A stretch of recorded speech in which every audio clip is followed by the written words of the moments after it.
Vous êtes bénis de l'Éternel,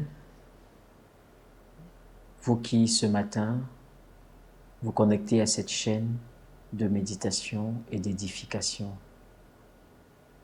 Donnons toute la gloire au Seigneur pour le privilège qu'il nous accorde de partager ce moment ensemble. Et le thème de notre méditation, il entend tes cris. Il entend tes cris. Le texte support, c'est le psaume 40, le verset 2. Je lis pour nous dans la version 8 secondes. J'avais mis en l'Éternel mon espérance et il s'est incliné vers moi. Il a écouté mes cris. Si je prolonge au verset 3, il m'a retiré de la fosse de destruction, du fond de la boue, et il a dressé mes pieds sur le roc. Il a affermi mes pas. Amen. Bien-aimés dans le Seigneur, ces paroles que nous venons de lire du psalmiste sont une conséquence en fait de l'espérance qu'il a placée en l'Éternel dans les moments difficiles. Et on peut se rendre compte d'un certain nombre de choses que le Seigneur a eu à faire pendant que son espérance était en l'Éternel. Premièrement, le Seigneur a entendu son cri. C'est vrai qu'il nous arrive souvent d'avoir l'impression que Dieu ne nous écoute pas, ou alors que nos cris ne montent pas suffisamment jusqu'à lui. Mais nous pouvons être certains d'une chose, c'est que Dieu écoute tous les cris.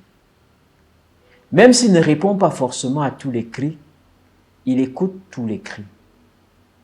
Mais il faudrait que ton cri qui monte à l'Éternel soit le cri d'un juste, le cri de quelqu'un qui espère véritablement en l'Éternel.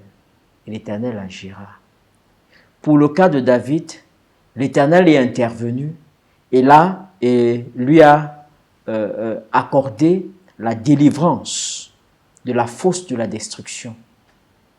Le Seigneur lui a accordé la grâce de sortir du fond de la boue dans laquelle est-ce qu'il était fortement embourbé. L'Éternel s'est incliné vers lui. Et cette image forte d'un père qui veut écouter son enfant, qui se bat à lui dire quelque chose, qui descend au niveau de son enfant pour tendre l'oreille et l'écouter, me venait à l'esprit pendant que je lisais. Et je crois que c'est la même chose que l'Éternel fait avec nous. Il baisse son oreille pour écouter les cris que nous élevons, parce qu'il veut nous accorder la restauration. Dieu n'est pas sourd devant tes cris. Il t'entend et il veut intervenir dans ton histoire. Il veut intervenir dans ta vie.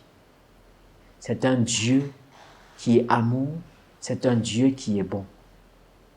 Crie à lui dans l'espérance de l'accomplissement de ce qu'il a promis de faire dans nos vies, dans des situations difficiles, dans les situations où nous avons besoin de son intervention.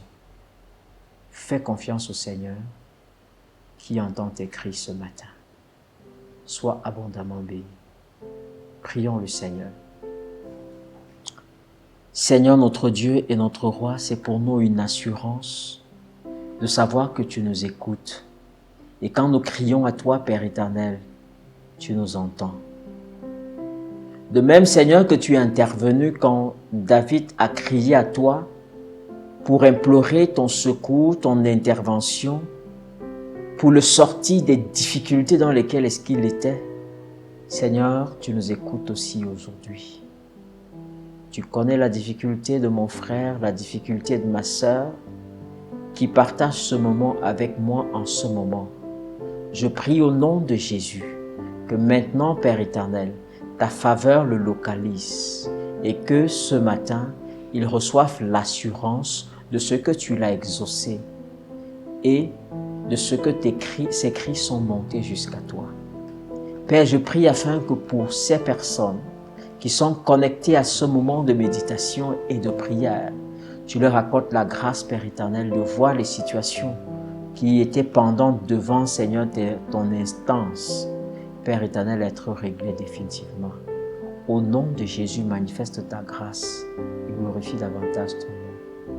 Merci, Seigneur, parce que tu écoutes nos cris. Au nom de Jésus-Christ. Amen.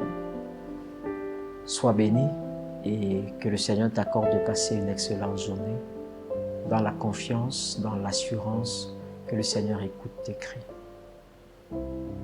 Amen.